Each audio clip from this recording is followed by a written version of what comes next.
Ravenloft rises over the land of Barovia, shadowing a frightened village surrounded by fog. Inside, the vampire Count Strahd rules. A group of heroes have been called to put a stop to the endless horde of monsters pouring from the castle, and Count Strahd himself. Welcome to Castle Ravenloft. Castle Ravenloft is a 1 to 5 player cooperative dungeon crawler published by WizKids in 2010. It's actually the first in the series of D&D board games to be published. In fact, there's 6 different ones to date. But today we're only going to focus on Castle Ravenloft. The game actually holds 245 grams of plastic, which is pretty decent. In Ravenloft, heroes take control of one of the 5 classes available to slay Count Strahd and his numerous waves of monsters, while exploring the castle. Players start by selecting one of the heroes, including the Dragonborn Fighter, Eldarian Wizard, Human Rogue, Human Ranger, and Dwarf Cleric. Once chosen, everyone gets to select the spells they want to bring according to the character card. This is where you can kind of strategize. For example, if you're lacking any kind of defense or healing, maybe bring a cleric with a healing spell.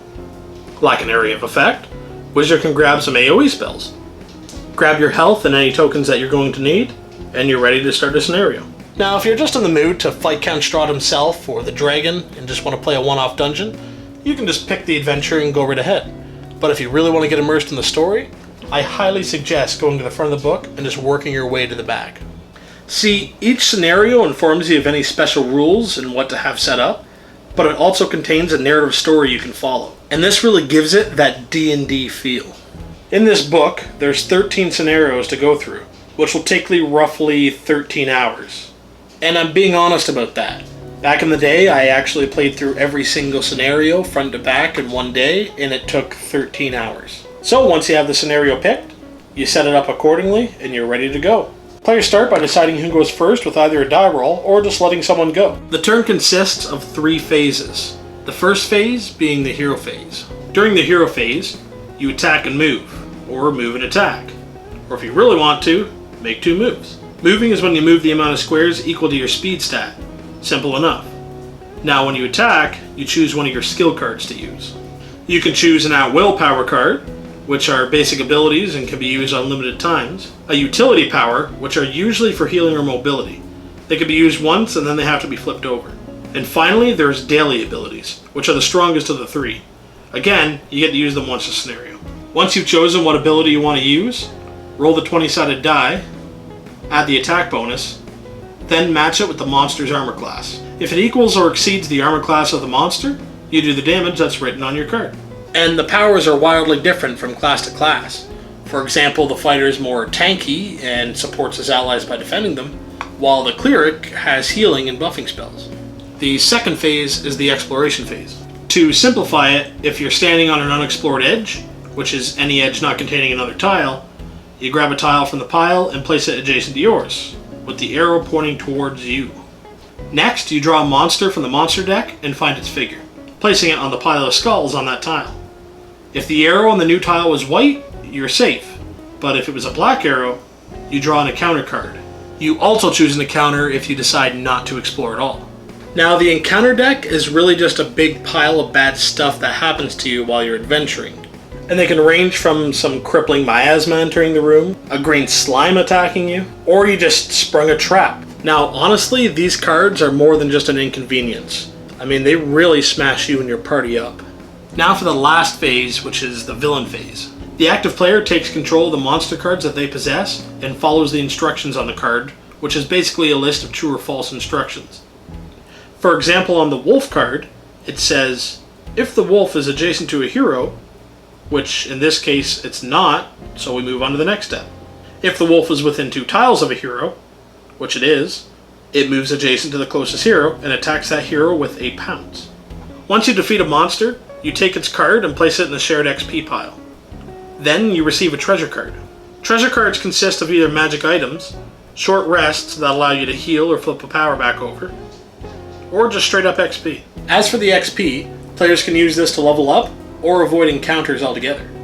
Anytime you roll a natural 20, that player can choose to pay 5 XP to level up. Leveling up means you flip your character card over, which shows some upgraded stats. You also receive any extra power cards it says on the back, and a passive crit ability. Levels only last for the scenario and don't carry over to the next one, So anytime you do have an opportunity to level up, I suggest doing it. Also, if you draw an encounter that you don't really want to resolve, you can pay 5 XP and discard it. And this is a lot more useful than you think. And for the first few rounds of play, that's pretty much it. You attack, get attacked, resolve your encounters, move on to the next player's turn. It's later on in the game when the difficulty really amps up, when you start accumulating a horde of monsters and have encountered a few encounter cards. So let's say during your exploration phase you drew a monster and it happened to be a wolf. Well, on the previous turn, your partner also drew a wolf. So when your wolf activates, his wolf is going to activate too. So you can kind of see where the monsters start taking 2 or maybe even 3 turns around. So naturally you want to clean them up and kill them off, but you're wasting your turn moving around and attacking and not exploring. So you're really accumulating even more and more encounter cards. Once you reach the mid-game, there's really no room for you to breathe. You're either dealing with a large pile of monsters or getting barraged by the frankly overpowered encounter cards. And I can understand this mechanic. It's kind of like a time mechanic to get you to the boss faster, so you're not clearing every room before you face them. It sounds good on paper, but in play, it's rather a nuisance. And none of this includes the final room, or in other words, the boss room.